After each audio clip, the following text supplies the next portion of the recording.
குட்டீஸ் எல்லாரும் கண்ண மூடிக்கோங்க. இப்ப நாம ஒரு அழகான காட்டுக்கு போகப் போறோம். அந்த காட்டுல ஒரு குட்டி சிறுத்தை இருந்துச்சு. ரொம்ப குட்டி, ஆனா ரொம்ப துருதுருன்னு இருக்கும். ஒரு நாள் அந்த குட்டி சிறுத்தை அம்மா கூட விளையாடிட்டு இருக்கும்போது, துள்ளி குதிச்சு ரொம்ப தூரம் போயிடுச்சு. திரும்பி பார்க்கும்போது, அம்மா எங்க இருக்காங்கன்னு தெரியல. குட்டி சிறுத்தைக்கு ஒரே பயம். சுத்தி முத்தி பார்த்தும் அம்மா கண்ணுக்கு தெரியல. இருட்ட ஆரம்பிச்சிருச்சு.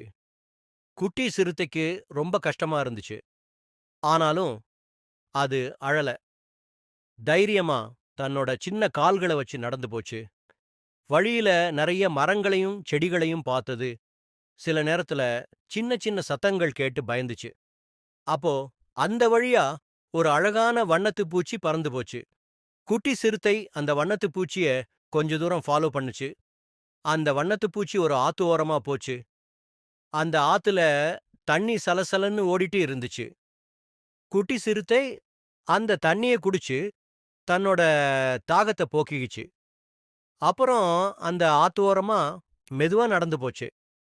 அப்போ தூரத்துல ஒரு வெளிச்சம் தெரிஞ்சுது. குட்டி சிறுத்தைக்கு ஒரு நம்பிக்கை வந்துச்சு. மெதுவா அந்த வெளிச்சத்த நோக்கி நடந்து போச்சு. போக போக அந்த வெளிச்சம் பெருசா தெரிஞ்சுது. கிட்ட போய் பார்த்தா, அது அவங்க அம்மாவோட கண்கள். அம்மா சிறுத்தை குட்டிய தேடி அங்கே காத்துட்டு இருந்தாங்க. அம்மாவ பார்த்ததும் குட்டி சிறுத்தைக்கு ரொம்ப சந்தோஷம். வேகமா ஓடிப்போய் தன்னோட அம்மாவ கட்டிப்பிடிச்சுக்கிச்சு. அம்மாவும் தன்னோட குட்டி மகன பாசமா தடவி குடுத்தாங்க.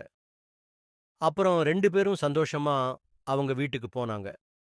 குட்டீஸ், இந்த கதையிலிருந்து என்ன தெரிஞ்சுக்கிட்டீங்க? பயம் வந்தா தைரியமா இருக்கணும். யாரையும் விடாம நம்பிக்கையோட இருந்தா, கண்டிப்பா நாம வீட்டுக்கு பத்திரமா போயிடலாம். இப்போ எல்லாரும் நல்லா தூங்குங்க.